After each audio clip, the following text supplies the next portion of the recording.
E está começando mais um snippet do Entre Chaves, trechos rápidos de conhecimento que vão fazer a diferença no seu dia a dia. E hoje, galera, viemos falar para você sobre a parceria do Entre Chaves com a CodeCon Summit, que é um dos maiores encontros dev do sul do mundo. O evento vai acontecer nos dias 6 e 7 de setembro, em Joinville, Santa Catarina, e terá uma programação com palestras de referências do mercado, como Cíntia Zanoni, Global Cloud Advocate da Microsoft, Tadeu Zagallo, engenheiro de software da Apple, entre vários outros. E você pode garantir o seu ingresso em codecon.dev/summit. E usando o código ENTRECHAVES15, você garante 15% de desconto. Então não perde essa oportunidade. E agora vamos para o nosso snippet. Boa tarde, pessoal. Meu nome é Luiz Fernando. Eu atuo hoje aqui na DTI como arquiteto de soluções, como líder de projetos aqui focado no mercado internacional. Já tenho mais de 20 anos de experiência aqui na área de TI. E desses mais de 20 anos, pelo menos metade, mais de 10 anos atuando em projetos internacionais.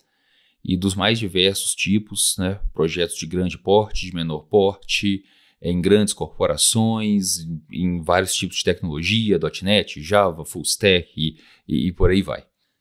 Nesse cenário hoje, que é muito amplo e acelerado no desenvolvimento de software atual, a gente se depara todo dia com algum conceito novo, alguma tecnologia nova, tem sempre alguma notícia, sempre um lançamento.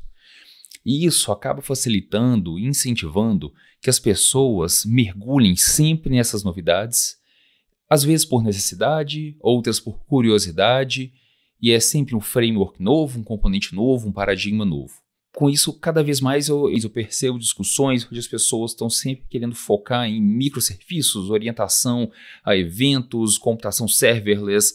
A gente pode aqui, vamos usar o GraphQL, e aí mora um grande perigo. A gente vê cada vez mais pessoas focando somente nas novidades, querendo dominar direto conceitos avançados, pular diretamente porque está lá na frente e atropelando o básico, os fundamentos. Não valoriza aquilo que vai dar o embasamento para que ela domine esses conceitos mais avançados. Eu não estou nem mencionando conceitos básicos de estudo, de faculdade, de aprendizado, como a orientação a objetos. Não, eu acho que não precisa nem citar, né? Mas eu estou dizendo coisas como código limpo, arquitetura limpa, conceitos de DDD, padrões de projeto, padrões de arquitetura, coisas que já estão aí há décadas, mas que muitas vezes são deixadas de lado ou passa muito batido por isso. E aí o que acontece? Muitas vezes você vê desenvolvedores chegando num projeto novo e de cara já quer discutir a implementação de microserviços do cliente porque ele leu que essa é a tendência do mercado, porque é isso que tem que fazer agora, todo mundo tem que usar microserviços. E não avalia, não presta atenção na realidade do cliente, na necessidade desse cliente, qual que é o problema a ser resolvido, ele quer pôr em prática aquilo que ele leu, aquilo que ele ouviu alguém dizer que ele tem que fazer. E aí, gente, não há codificação no mundo que conserte uma arquitetura mal pensada, uma arquitetura inadequada, que não seja para o problema que está sendo resolvido, para aquela realidade. E não há arquitetura no mundo que resolva o problema que é criado quando você não tem um domínio, você não, seja a falta ou a inadequação desse domínio, que não foi mapeado, que nem existe. Tá? Então, assim, a minha proposta sempre que eu entro num time, num novo contexto, eu proponho para que primeiro é o seguinte, vamos dar uma revisada e vamos ver como que estão os conceitos básicos do pessoal. Né? Então assim, gente, começa pelo básico, sempre. Começa pelo domínio. Primeiro, você sabe o que é o domínio, você sabe como identificar, como mapear, vão delimitar as fronteiras e responsabilidades, garantir o entendimento, que o time técnico e o time de negócio estão falando a mesma língua, que isso está mapeado, documentado. Não estou falando para a gente voltar na era antiga daquelas documentações gigantescas, não. O necessário, o básico, mas que tem alguma coisa ali. Definir uma arquitetura limpa, que seja adequada à realidade ou ao problema atual e que seja expansível. Tá? Porque pode ser que hoje, às vezes a pessoa ouve a palavra monolito, a pessoa quase cai para trás, mas é que o problema maior não é ser o monolito em si, é ser acoplado, é ser preso, é ser amarrado. Então assim, propõe uma arquitetura que seja adequada e que seja expansível. Uma arquitetura boa, ela não pode ser mais complexa do que o problema que ela está resolvendo, e sim suficiente. E ao mesmo tempo ela tem que ser flexível, moldável, para que à medida que o problema evolui, à medida que o cliente evolui, ela evolua junto. Tá? Microserviços, galera, não é bala de prata. Não tem que ser resolvido para tudo e nem tudo é um microserviço. Tá? O pessoal às vezes quer sair de um monolito e criar 480 microserviços e não necessariamente isso que vai resolver. Nem tudo precisa ser um microserviço separado, isolado. Aprenda codificação limpa, aprenda os conceitos, estude Solid, estude padrões de desenvolvimento. Eles existem por um motivo. Não é à toa que alguém preocupou em criar um padrão de fábrica abstrata, por exemplo. Tá? Se existe o padrão de desenvolvimento que isso é usado, existe um porquê. Estude o porquê. Você não precisa saber de cor como implementar. Você não precisa saber de cor as nuances e os detalhes de todos os padrões.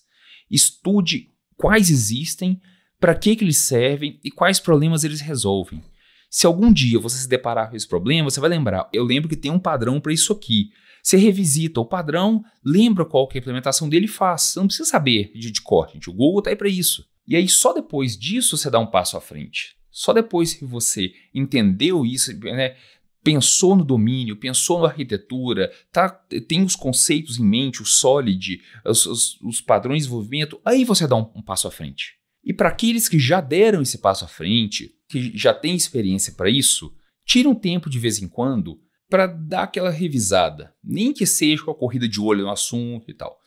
Uma boa maneira, que aí eu fico a sugestão minha, tá? Uma coisa que eu costumo fazer e eu acho uma boa maneira da gente conseguir atingir 2 objetivos com uma única meta, tá?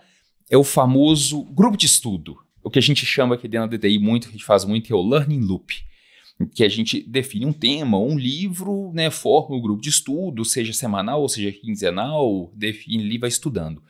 Então, você monta esse grupo de estudo com o seu time, com a sua tribo, com o seu projeto, com quem você achar mais adequado e proponha que vocês leiam, estudem e discutam juntos assuntos, por exemplo, sugerindo aí o livro do Clean Code, do Clean Architecture, do Uncle Bob, o livro do DDD, do Eric Evans.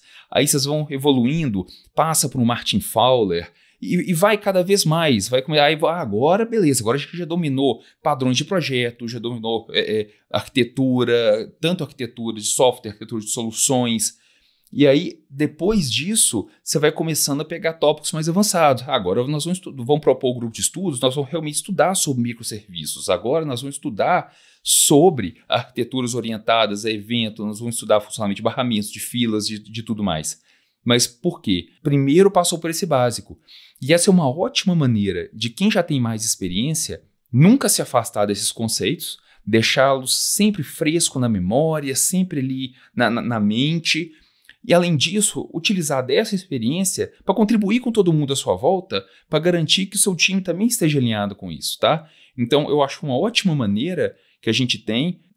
E é impressionante como muitas vezes eu pego livros que eu tenho aqui, já estão todos grifados, rabiscados, mas eu sempre tiro alguma coisa do livro. É impressionante. Na hora de comentar alguma coisa, aí você lê, logo que você vai relembrar aquele capítulo, eu vou lendo as coisas que já estão grifadas, aí eu associo o que eu estou acabando de ler com o último projeto que eu passei e fico assim, gente do céu, eu tinha esquecido que estava no livro aqui, foi exatamente o que eu passei no último projeto, ou no penúltimo projeto. Alguém está comentando alguma coisa que está passando naquele momento, aí você lembra de alguma coisa do livro, relê aquilo. É super legal. Fica essa dica aí para vocês. Eu me despeço por aqui, espero que tenham gostado e até a próxima, pessoal.